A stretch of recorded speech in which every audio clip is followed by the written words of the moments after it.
So, the last time we actually talked about the PinePhone Pro, and we actually worked on seeing if we could get the PinePhone Pro to boot. And we spent an agonizing 10 minutes trying to figure out if it would actually boot or not.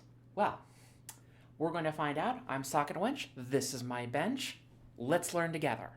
So, what happened? Well, it turned out that I got it to work. So yes, I did in fact get the PinePhone Pro to actually work. It's a little bit dim on this screen. Let's see if I can turn that up a little bit. So what was the problem? There we go. You can see that it's running and it's booted. It's using Phosh. So, and this is the Arch Linux build. So this is as new as it comes from February of last year, because at the time of this recording, we actually don't have a newer build of it. So what happened? Why didn't it work? Well, it turns out the PinePhone Pro has a bug in it that if the battery, the internal battery, becomes completely depleted, it simply won't boot even if you charge it. And what you'll get is a boot loop. This actually happened with the original PinePhone 2. Sometimes you can drain the original PinePhone's battery so low that it would enter into a boot loop. And what would happen is that you would plug it in, the phone would turn on because the phone would know, oh, hey, someone gave me power, I'm going to turn on. But because of the way the hardware is built, it wouldn't actually charge the battery until the OS booted. And I think the same is true of the PinePhone Pro.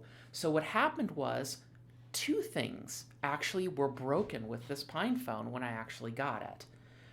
The battery was completely discharged because it was just sitting in a shipping container for who knows how long, and it just completely drained dead.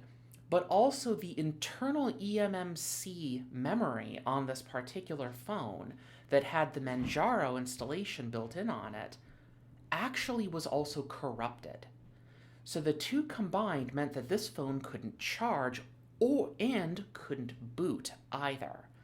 So how did I work around this? Well, it turns out that if you go through the PinePhone documentation, you'll actually find out that in the hardware switch, in fact, if I shut this down, I can pry it out of the case and actually show you. So why don't I do that? We'll just power the phone off. You definitely don't want to pry it out of the keyboard case, the PinePhone out of the keyboard case when it's in the keyboard case. If you're using the normal plastic back, obviously you can just tear it out. But when it's in the keyboard case, there is some gotchas, and we're going to go over that. So we'll just wait for this to finish shutting down. It will shut down, right? Right? Thank you. And hopefully I have enough fingernails left in order to open this. It's a bit tricky. So one thing that's actually kind of a bit annoying with the keyboard case is that it's really hard to get the phone out of it, which is probably a good thing. Okay, free of the keyboard case. Okay, so we have the PinePhone Pro back. Now, here, there's a little tiny hole, and above it says RE. That's actually the reset switch. So what you have to do in order to get around that boot loop lockout because the battery is dead is to boot this in mask ROM mode, like you would with an Arduino. I was really floored when I learned this. So what you do is you plug it in, you power off the phone entirely, you plug it into USB, you use a pin or a screwdriver, or I think I was using a bit of an earring that I had, because the earrings I have are dangly and pointy, to press down this little reset switch. You plug in the phone with that held down, and then what you do is you use LSUSB on Unix or Mac OS in order to see if you see a new device that is in masked ROM mode. You leave the battery in there, and you let it charge for multiple hours. I think I let it charge for almost 2 hours. Really, you should let it charge 4.3 or 4, but I was impatient.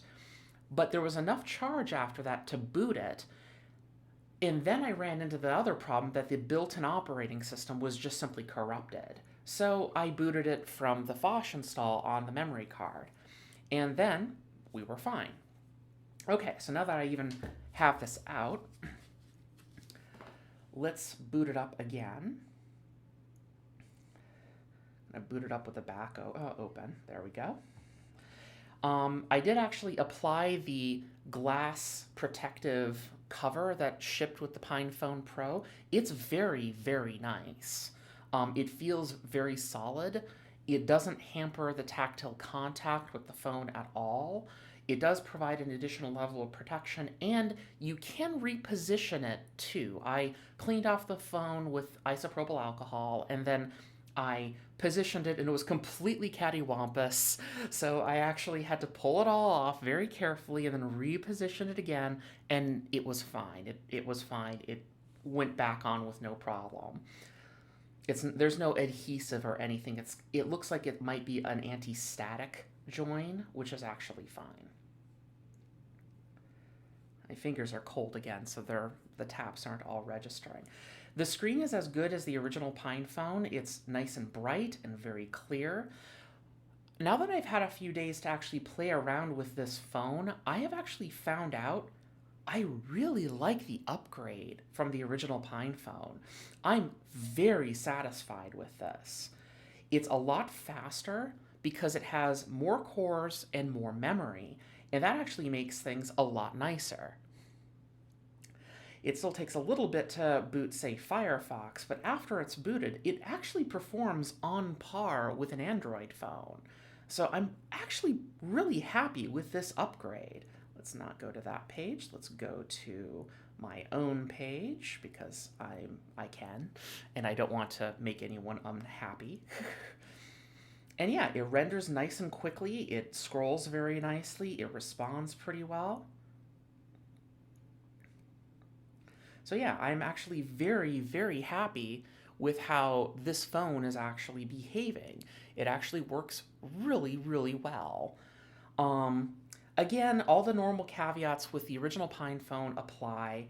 There's only so many applications available. Anything that's Android specific, you're kind of out of luck. If you need to use Discord to talk to your friends, you're really, really out of luck. You have to run it inside this little tiny screen, and the Discord UI is not responsive in the web version of the application. So it's nearly unusable on a PinePhone. You can use it if you shrink down the size really closely and pan and scroll a lot, but it's very, very frustrating. So that's just a normal caveat that applies with everything else. Now that I have the rest of it set up,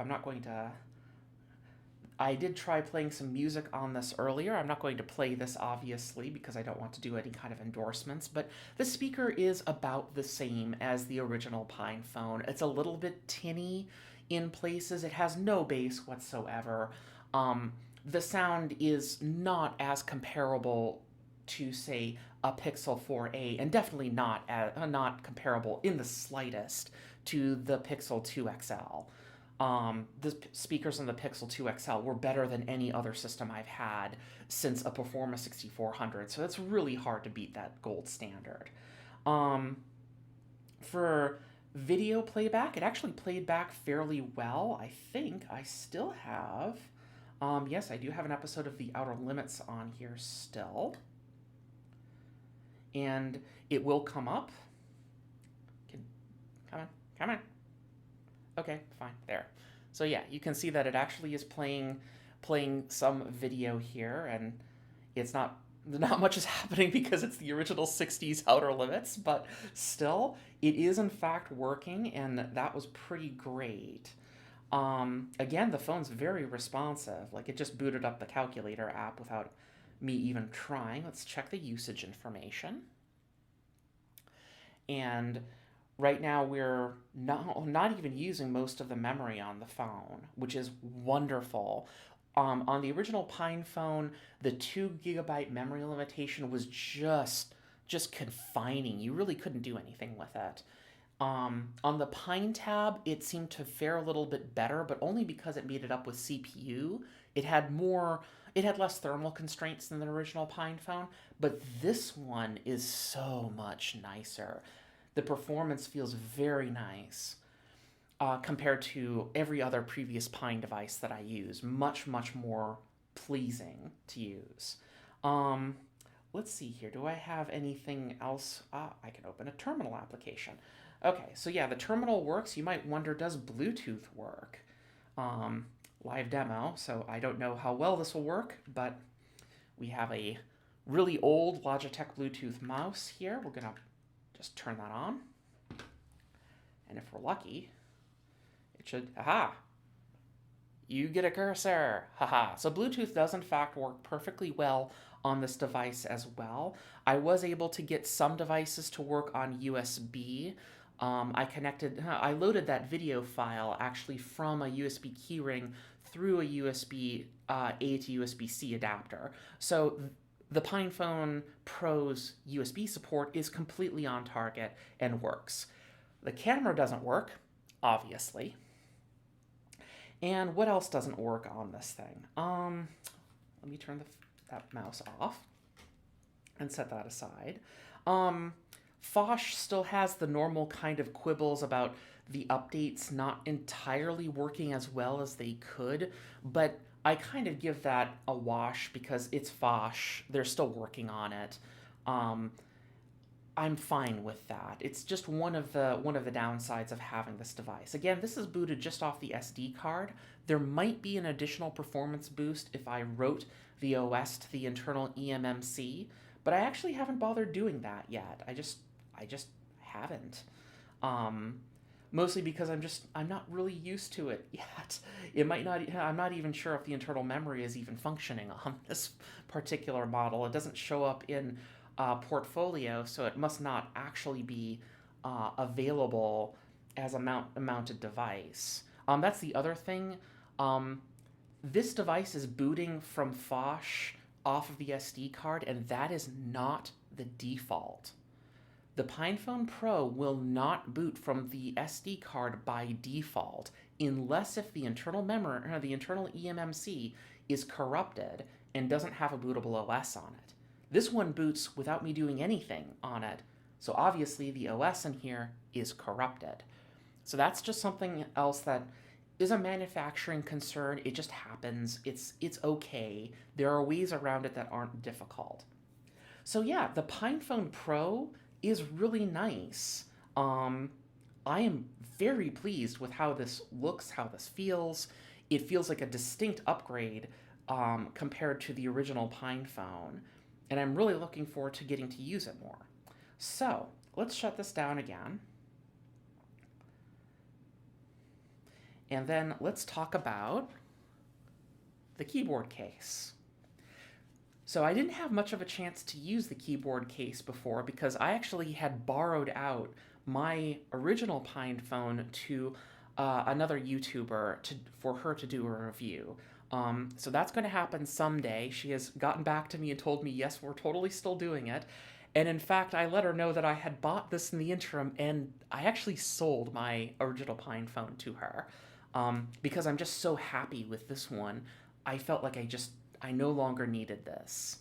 So I was very happy with that. Okay, so the PinePhone keyboard. The first thing that's really kind of frustrating is the electrical limitations.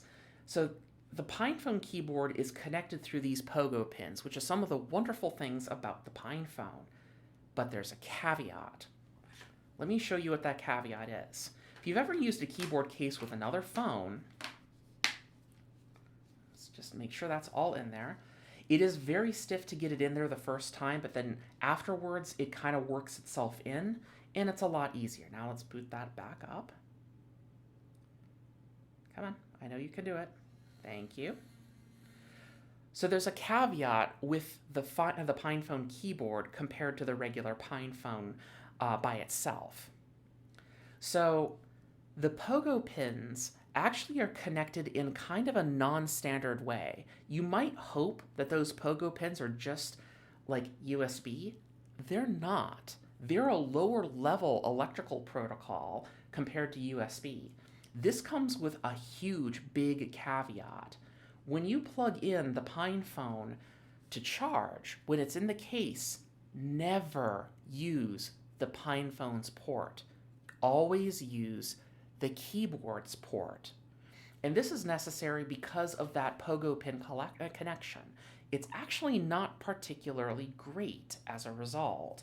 So you always, because this port is still available and it's not turned off from the software side, you can plug in and still charge the phone through it, but you'll end up damaging the keyboard as a result. And I did this accidentally the first time, and I'm lucky that I didn't destroy the keyboard. So that's one thing. The next thing that's kind of frustrating is that the keyboard case is, well, that's a huge drawback by itself. But it does actually work. You can type on it, you can bash keys, and it's perfectly fine. But you'll notice that the on-screen keyboard just shows up. That's a software issue. It is known. They're working on a way to disable that, but it is frustrating. And in this particular version of Phosh, you'll notice that the disappear keyboard button doesn't show up all the time, especially not on the home screen. So that's a bit frustrating. When you're typing things, however, it actually is fine. The button that does show up, you can see it's right there in the corner. Sometimes I can even press it if my fingers weren't so cold. And yeah, it types just fine and it works. I even managed to get Docker running on this thing, which is actually pretty hilarious. Let's see if it's still in here. Nope, that command is long since gone, and I don't want to bore you by typing it out. But yes, you can run Docker on your PinePhone, and it's fine. So about the keyboard itself, the keys are mushy, like you would kind of expect them to be. They're also really small. Like, it's almost a bit too small. It's not as bad as, say, here, let me go reach for this. Just a sec. It's not as bad as, say, the keyboard that I used on the Cardboard Pi, which I have since kind of gutted for other projects. R.I.P. Cardboard Pi. But the keyboard is still here with its rainbow keys, and the rainbow keys are actually almost easier to press because they're much clickier, but they're smaller. These ones are bigger, but because of the way that they work, they're a little bit tricky, and the top row is particularly mushy. Now, those are known issues, and there are actually ways of correcting it. I'm kind of hoping that maybe they'll wear in time, but I am not really a fan of the keyboard layout either. I almost would have liked if they got rid of the number row and just had 4 rows of bigger keys, and then we would have had a more typical raise and lower key instead of Function and Alt-G. I mean, it works, but it's just kind of clumsy. Maybe the next one will be fine. And you know what is really frustrating? When you're holding this thing, you really want there to be like a thumbstick or an analog pad or something right in this little dead space right here. And you almost want some buttons on the back too for it to actually be clicky like a mouse, left and right click. Yes, I had to add stickers to it. Shut up. So yeah, the keys are kind of mushy, and the next thing that's really frustrating with the keyboard case, other than the charging, is this button. This button is really frustrating. So if you press it once, very quickly, it'll charge the phone. And you can get a whole day's use out of it, provided that the internal phone is charged all the way up and the keyboard is charged all the way up with the current firmware. That is actually a pretty good achievement and very promising. However, what you end up typically getting when you do this is the phone is going to hover at a really weird percentage sometimes. Right now it's actually at 72%, which is actually pretty good, but I've actually had it hover at 31% for like 16 hours because this keyboard actually charges the PinePhone not using PD, but actually standard USB-C at USB-A at 500 milliamps, which means it's trickle charging the PinePhone. That's actually okay, but it means that it charges very slowly. So you have to kind of let the phone just sit idle in order to actually have the keyboard charge the phone in any appreciable sense. However, if you're picking it up like you usually do and checking it occasionally, it'll kind of sort of maintain charge. So, okay, fine, that's okay. The last thing that's really frustrating is turning the keyboard case off to tell it to not to charge. And to do that, you have to hold down the button, and I'm holding it now, for an unspecified amount of time. This isn't 3 seconds or 5 seconds. It feels like it's 12 to 15 seconds. If I hold it down that long, then maybe the keyboard case turns itself off. Maybe. It's actually kind of inconsistent, and the firmware doesn't reflect this change very, very quickly either. It sometimes doesn't work at all. Like right now, it doesn't seem like it works. Everyone knows my unlock code because it's the standard one that comes with Phosh. It's in the documentation. Don't at me. And you can see it's still charging, even though I held the button for that long. So there's a few problems with the keyboard case that makes me feel like it really does need another hardware rev in order to actually make it a really good product for this. So one thing that would be nice is if there were a light on the side which told me, is the keyboard charging, depleted, or is it charging the phone? I would really like to know that. See, that time it turned off. So it's a really weird, unspecified, anomalously long press, and it's very frustrating. A light here would have solved that problem immediately. I would have seen it go from like green or red to just off, and I would be like, yes, good, excellent. It's a bit lighter than the phone itself, but I think that that's because this is a PinePhone Pro and the Pro is just heavier. That's kind of for standard sake. If you do, it also looks kind of funny if you're gonna like palm it like this and talk on it.